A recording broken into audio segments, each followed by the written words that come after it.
Pela graça e misericórdias de Deus, estamos mais uma vez aqui para mais uma verdade sobre a segunda ressurreição. É uma palavra que com certeza nos ajudará muito se entendermos na cronologia dos fatos ou não, mas se entendermos a verdade de Deus, nos ajudará muito. Eu quero agradecer imensamente a você que tem permitido eu estar aí na tela do seu celular ou do seu computador, não sei, da sua televisão, quem sabe no seu carro. Eu agradeço muito por permitir-me entrar na sua casa, por me dar esse privilégio de poder estar falando contigo e com a tua família. Hoje somos mais de 2.000 pessoas que estão visualizando, assistindo às mensagens durante o dia. Muitas delas fora do país, por causa da legenda, mas eles estão também participando da mensagem da palavra de Deus.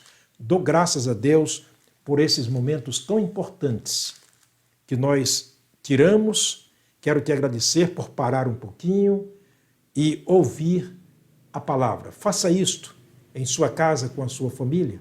Deixa Deus educar a você através da sua palavra. Isso vai fazer bem e muito bem à sua alma e à alma da sua família. Nós estamos falando sobre os sinais da volta de Jesus para a segunda ressurreição. É bom lembrarmos que muitos sinais aqui acontecerão até que cheguemos ao final desse discernimento sobre, ou dissertação sobre a ressurreição final. Primeiro estágio, Jesus levou os seus servos, ressuscitando os mortos e transformando os vivos, juntos subindo ao encontrar o Senhor nos ares. Daí, Jesus voltará num segundo estágio, que é chamado de a revelação. Estou repetindo para refrescar aqui a nossa mente. Então, nesse segundo estágio, ele virá para relacionar-se com Israel, o Israel de Deus. Nessa época, compilando aqui o assunto, ele assinalará 144.000 de Israel, ele levantará testemunhas de Israel para pregar durante o tempo da tribulação. Haverá uma tribulação como nunca houve desde o princípio até agora, um tempo de 7 anos dividido em 2 períodos. Primeiro período de muita paz, sob a direção e liderança do anticristo, usando os meios de enganar as pessoas. Por trás de tudo isto existe Satanás, por trás do anticristo, o falso profeta, a besta, que é o poder mundial. Então, aí, quando chegar o final dos tempos, Jesus, então descendo para encontrar-se com Israel, ele vai primeiro, conforme aprendemos, prender Satanás por 1000 anos. Ele reinará com o seu povo durante 1000 anos. Final de 1000 anos, ele solta Satanás. Ele volta a praticar as suas habilidades e praticar aquilo que é da sua própria natureza. Mentir, mentir, mentir e mentir. E ele, com essas mentiras, ele vai enganando. Ele já enganou muito através do anticristo, que virá com todo o poder da injustiça e com o poder de mentira. Está lá em 2 Tessalonicenses. Então, o que acontece? Agora Jesus, por último, ele vai prender Satanás e aniquilar no inferno, lançá-lo no inferno, onde já está a besta e o falso profeta. E agora vai acontecer o segundo acontecimento para que haja a ressurreição. Quer dizer, que é a segunda ressurreição. Agora Satanás, lançado na prisão, aniquilado, ele não poderá mais agir, mas Jesus agora vai agir de acordo com o que ele prometeu com aqueles que fazem a diferença. Os que servem a Deus e os que não o servem. O justo e o ímpio. No segundo estágio dele, vimos ele assentando no trono, separando Israel dos perdidos, das nações perdidas, e dando ali a sentença de condenação. O último fato a ocorrer é o juízo do trono branco, onde todos comparecerão, vivos e mortos, para prestarem contas diante de Deus e serem condenados agora ao lago de fogo, onde está a besta, o falso profeta, o anticristo, obviamente, e Satanás. Vamos ver o texto? Sempre que nós citamos esses assuntos, nós voltamos para a base principal, que é o Apocalipse. O Apocalipse é a base fundamental para os fatos escatológicos, para os acontecimentos dos últimos tempos. Vejamos então, aqui envolve muita fé para você acreditar naquilo que não está vendo. Hebreus diz que a fé é o princípio das coisas que se esperam e a prova daquelas que não se estão vendo. Portanto, bem-aventurado é aquele que acredita nesses fatos que virão para a salvação da sua alma, mas também acredita que aquilo que não está vendo, mas está ouvindo, é a verdade de Deus. Isto é fé. Vejamos então, Apocalipse capítulo 20, versículos 11 a 15. Você pode marcar esse texto e ler na sua Bíblia, que vai ser o último acontecimento para a ressurreição dos perdidos e a condenação eterna ao inferno. Diz o seguinte: e vi, João está usando a linguagem vi, porque ele estava numa visão, escrevendo a visão que Deus lhe mostrou, o que vai acontecer no futuro. E vi um grande trono branco que estava sentado sobre ele, de cuja presença fugiu a terra e o céu, e não se achou lugar para eles. Verso 12. E vi os mortos grandes e pequenos que estavam diante de Deus, e abriram-se os livros, e abriu-se outro livro que é o da vida, e os mortos foram julgados pelas coisas que neles estavam escritas, segundo as suas obras. Veja, está diante de Jesus agora para o juízo final, vivos e mortos. Assim como na primeira ressurreição, vivos e mortos ressuscitaram, mortos ressuscitaram, vivos transformados e juntos subiram a prestar conta diante do tribunal, não do trono, mas do tribunal de Cristo, para serem avaliados e coroados para entrar nos lugares celestiais, assim também, obrigatoriamente, todos aqueles que foram deixados para trás, na segunda ressurreição, eles sairão da sepultura, eles voltarão à alma da prisão temporária, que é chamado de as chamas, onde há choro, pranto e ranger de dentes, para estarem diante do Senhor para uma prestação de contas e uma condenação eterna.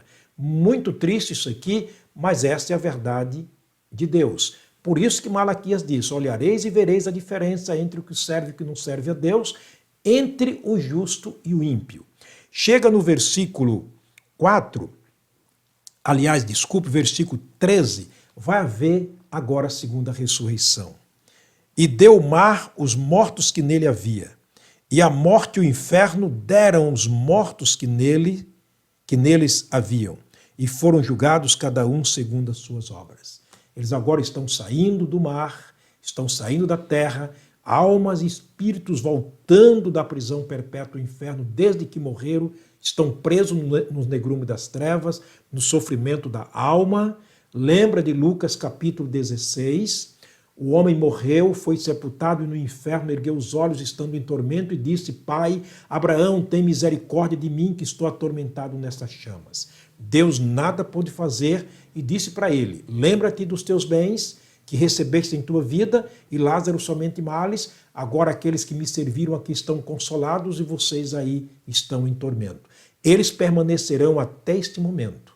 O corpo sairá da sepultura, a alma, o espírito voltará das chamas incandescentes, o inferno, a prisão temporária, para estarem diante de Deus num julgamento final e serem presos junto com Satanás e toda essa cambada ruim para sempre, sem liberdade de sair dali, o que nós chamamos de prisão perpétua, para sempre. E o texto continua dizendo o seguinte: e a morte e o inferno foram lançados no lago de fogo. Aí então deixará de existir a morte e o inferno. porque a morte é o último inimigo a ser destruído, tanto para os salvos, 1 Coríntios capítulo 15, quanto para os perdidos. O inferno nunca existiu para aqueles que estão em Cristo Jesus. É verdade, a localização cósmica existe, mas como morada dos salvos, nunca, jamais.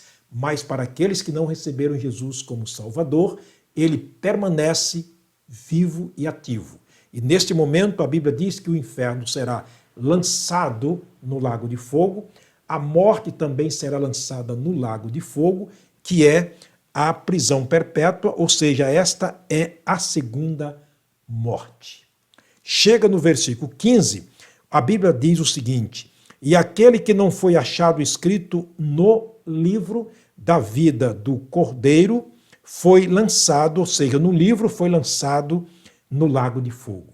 Você se lembra que nós lemos Daniel capítulo 12, versículo 2 a 4, ele diz que naquele dia Miguel, o arcanjo, se levantará a favor do seu povo, do povo de Deus, e livrará o seu povo no momento de muitas nuvens, de muita calamidade. Está tratando da grande tribulação, do julgamento final, desse momento horrível.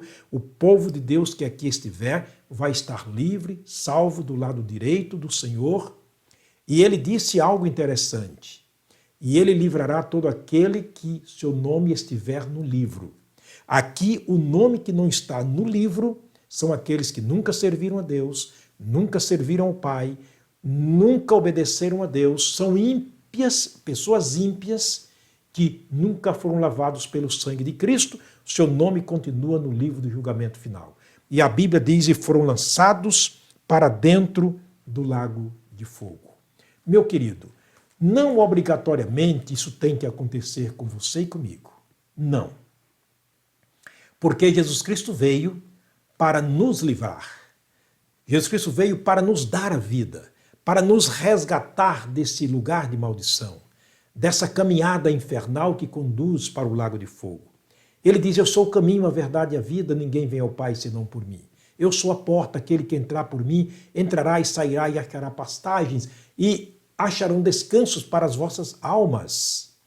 Portanto, não é obrigatoriamente isso acontecer na vida de ninguém. Deus não quer, Jesus não quer, de jeito nenhum. Aqueles que passarem por esse momento é por uma opção pessoal, opção própria, uma decisão pessoal de não querer Jesus como Senhor e Salvador. Também Deus está nos buscando, querendo nos salvar, não porque Ele precisa de nós. Deus conosco, Ele é Deus, sem nós Ele é Deus independente de nós. Mas Ele sabe que nós precisamos, e é por isso que Ele insiste, para que nós abramos os olhos e sintamos a necessidade, sintamos a carência dele na nossa vida, aquele vazio dentro de cada ser humano que só Jesus pode preencher. Que Deus te abençoe, que Deus te guarde, que esse dia seja o dia do escape, do livramento, do reino das trevas para o reino de luz do seu Filho amado Jesus Cristo, Colossenses capítulo 1, versículo 13.